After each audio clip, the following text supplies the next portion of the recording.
Lembaga riset independen Reforminer Institute memperkirakan harga bahan bakar minyak khususnya jenis BBM non-subsidi yang dijual di SPBU pada bulan Juli 2024 ini berpotensi mengalami kenaikan. Tak tanggung-tanggung, Direktur Eksekutif Reforminer Institute Komaydi Noto Negoro meramal, kenaikan harga BBM pada bulan Juli 2024 kemungkinan akan terjadi cukup besar. Kenaikan harga BBM non-subsidi terjadi karena 3 aspek. Pertama, harga minyak mentah dunia yang dalam beberapa waktu terakhir menunjukkan tren meningkat. Kedua, produksi minyak mentah dalam negeri yang terus menurun yang bisa menyebabkan porsi impor BBM ke Indonesia terus melonjak untuk bisa memenuhi kebutuhan dalam negeri. Dan ketiga, nilai tukar rupiah terhadap dolar Amerika Serikat terus terdepresiasi. Bicara soal rupiah, nilai tukar rupiah terhadap dolar AS per 25 Juni 2024 menyentuh 16.370 per dolar AS, mampu menguat tipis 0,12%. Ini menjadi penguatan rupiah selama 2 hari beruntun. Sebelumnya, rupiah terus melemah hingga menyentuh 16.475 per dolar AS karena kekhawatiran beban fiskal semakin besar di era Presiden terpilih Prabowo Subianto. Pelemahan rupiah juga menjadi salah satu alasan Kementerian Energi dan Sumber Daya Mineral juga akan segera memutuskan terkait tarif listrik 13 golongan non-subsidi pada Juli mendatang. Menko Perekonomian Airlangga Hartarto mengatakan bahwa akan ada pembahasan tersendiri mengenai harga BBM tersebut dan ia juga menegaskan jika kuota BBM untuk subsidi tidak mengalami perubahan. Sementara Menteri ESDM Arifin Tasrif menyebut pihaknya belum berencana melakukan penyesuaian terhadap harga BBM, khususnya BBM non-subsidi seperti Pertamax dan lainnya.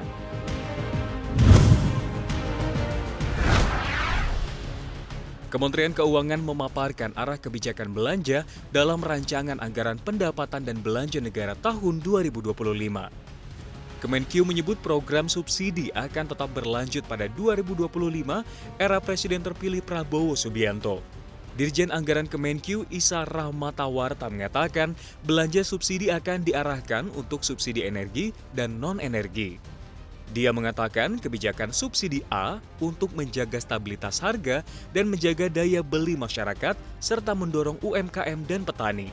Isa menambahkan kebijakan subsidi energi tahun 2025 yang terdiri dari BBM, LPG hingga listrik. Sementara untuk subsidi non-energi, pemerintah mengarahkan pada pendorongan produktivitas pangan dan mendukung UMKM serta petani. Ia menjelaskan daftar subsidi yang akan didorong adalah subsidi pupuk, subsidi untuk transportasi umum, subsidi bunga kredit program, subsidi pajak, serta subsidi di sektor perumahan. Meski demikian, Isa juga menjelaskan subsidi energi ini akan menghadapi sejumlah tantangan, diantaranya risiko contingent liabilities, di mana kebijakan penyesuaian harga atau tarif belum dapat dilaksanakan sehingga muncul kompensasi. Selain itu, Isa menilai ketepatan sasaran juga masih menjadi pekerjaan rumah dalam alokasi subsidi energi.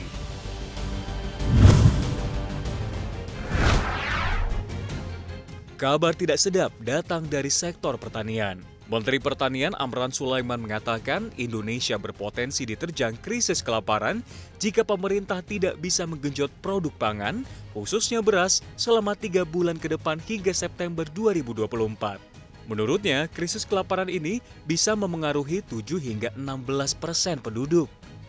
Dengan jumlah penduduk Indonesia pada 2024 ini mencapai 281,6 juta jiwa, yang artinya sekitar 19,7 juta hingga 45 juta jiwa rawan kelaparan. Amran menjelaskan saat ini ada 59 negara terancam kelaparan, sementara 10 negara telah masuk dalam kategori kelaparan, beberapa di antaranya adalah Kongo, Nigeria, Afghanistan, dan sebagainya. Dengan total orang yang kelaparan mencapai 970 juta orang. Untuk mengatasi permasalahan ini, terdapat 3 program unggulan yang dapat membantu tingkat produksi pangan dalam negeri, yakni program pompanisasi sawah, program optimalisasi lahan pertanian, dan terakhir program Padi Gogo.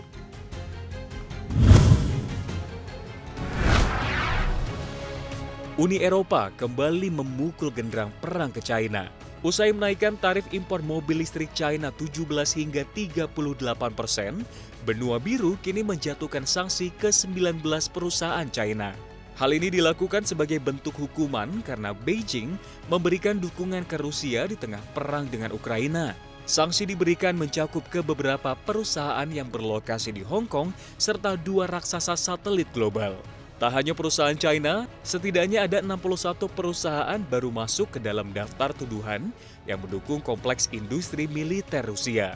Perusahaan-perusahaan ini dikenakan pembatasan drastis atas penjualan barang dan teknologi yang dapat digunakan untuk peningkatan sektor pertahanan dan keamanan Rusia, termasuk Beijing United Technology dan Changguang Satellite Technology.